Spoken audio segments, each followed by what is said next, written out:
Hello HSC 2025 সালের পরীক্ষার্থী ভাইয়া এবং আপুরা, আজকের এই ভিডিওতে থাকছে এইচএসসি 2025 সালের দিনাজপুর বোর্ডের chemistry second paper MCQ solution. এটা হচ্ছে খ সেট। তোমাদের অ্যান্সারগুলো মিলে আনাও।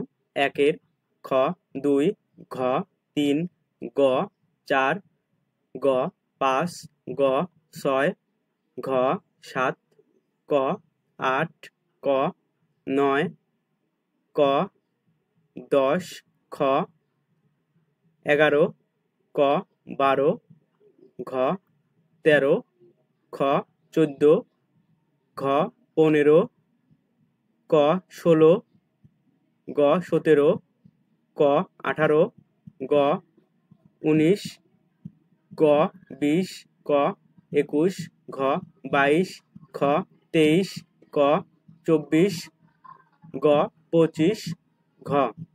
সো এই ছিল তোমাদের এইচএসসি 2025 সালের দিনাজপুর বোর্ডের কেমিস্ট্রি সেকেন্ড পেপারের এমসিকিউ সলিউশন।